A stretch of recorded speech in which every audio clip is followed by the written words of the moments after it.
Ժողովի պատգամավոր, պատիվ ունեմ խմբակցության պատգամավոր Աննա Մկրտչյանի հետ։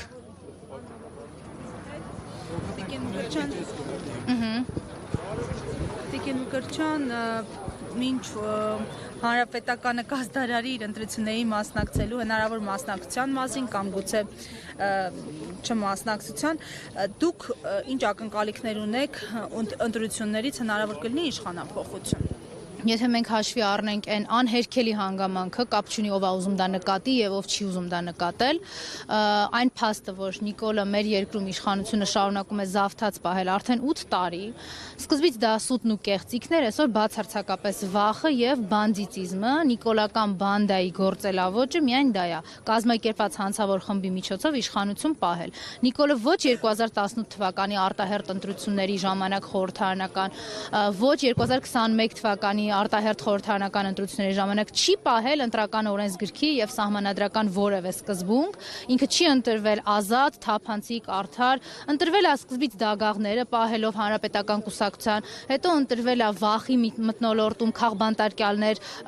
ունենալով բանտերում եւ այս տրամաբանության մեջ հույս ունենալ կամ ինչ որ ավանց տալ Նիկոլին, որ լինելու է ազատ, արդար, այս անգամ Նիկոլը փոշմանել է եւ հերթական բաժինը Հայաստանից հանձնելուց հետո փորձելու է ինչ-որ ընտրական պրոցեսներ ապահովել, ես կարծում դա անգամ միամտություն չի, դա հանցավոր ինքնավստահություն է, որը թույլ տալ չի կարելի, եւ այդ հանգամանքին նպաստող եւ ապացուցող շատ այլ գործոններ էլ կան։ Տեսեք մի հատ իրանց անսահման լկտիությունը ցանկացած ոլորտում։ Ինչ ենք մենք մենակ քաղաքական եւ ընտրական պրոցեսների վրա ֆիքսվում։ Այսօր մենք էլի այս հակակոռուպցիոն դատարանում ենք, այն դատարանը, որը ստեղծվել է արտակարգ ռեժիմով, Նիկոլի ընդդիմախոսներին դատելու, Նիկոլի ընդդիմախոսներին ճնշելու համար, հնարավորություն չտալու քաղաքական եւ քաղաքացիական դիրքորոշում ունենալու եւ նայեք ինչա կատարվում մեր շուրջը։ Այսօր Նիկոլի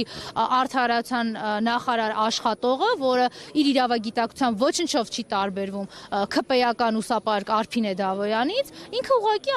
լսեք ինչա ասում այդ Սրփուի Գալյանը, այն նույն Սրփուի Գալյանը, որ ասում էր $200,000 իմ համար ինչա, որ պետք է ես չունենամ։ Ինչա ասել է, որ եթե վիրավորանքը անցնում է քրեորեն պատժելի սահմանը, լսեք ուշադիր, հա, այս երկրի արդարացան նախարարը չգիտի, որ վիրավորանքը ոչ մի սահման չունի, որը կարող անցնի քրեականի, որտեղ վիրավորանքն ու զրպարտությունը Հայաստանի Հանրապետությունում իբր թե ապա քրեականացված են։ Այ արդարադատությունը այսօր այդ նույն հոգեվիճակում է, ինչ որ Սրփուի Գալյանը այդ հոգեվիճակում այդ հարցազրույցը տարուց։ Այս պայմաններում մտածել, որ բնականon պրոցեսներ են, դա նորից եմ կրկնում ինքնախապեյություն։ Եկեք ինքներս մեզ չխափենք, ես պատրաստ չեմ ինձ խափել։ Հիմա եթե ինքնախապեյություն է, սա ենթադրվում է, որ դեմ եք ընտրություններին Նիկոլ Փաշինյանի հետ մասնակցելու։ Հանրապետական կուսակցությունը անգամ 2021 թվականին է խոսել նրա մասին, որ ընտրությունների գնալ չի կարելի, որտեղ եկեք անկեղծ նորից խոսենք։ Խոսքը քաղաքական ընտրությունների եւ պրոցեսների մասին չի։ Նիկոլը քաղաքական պրոցեսների արդյունքում չի եկել Հայաստանում իշխանության,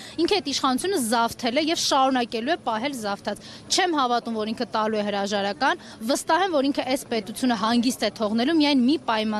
մի պայմանում բացարձակ հակազդեցություն կազմակերպելու արդյունքում։ Իսկ դրա համար մենք դեռ 3 ամիս ժամանակ ունենք։ Ինչի ենք մենք խոսում Նիկոլի կազմակերպվելիք ընտրությունների մասին հունիսի 7-ին, եթե մինչև հունիսի 7-ը կա 3 ամիս ժամանակ Նիկոլին վռնդելու եւ հնարավորություն չտալու, որպեսզի կառավարության շենքից հրահանգներ տա, SMS-ներ գրի ոստիկանությանը, քննչականներին, այդ հեղինակազրկված իրավապահ համակարգին, որ հերթական 50 քաղբանտարկյալը կամ ոնց որ ինքն էր ասում պլյուս մինուս 50 քաղբանտարկյալները ավելանան։ Հարգելի հետևորդներ, մենք զրուցում էինք պատիվ ունեմ խմբակցության պատգամավոր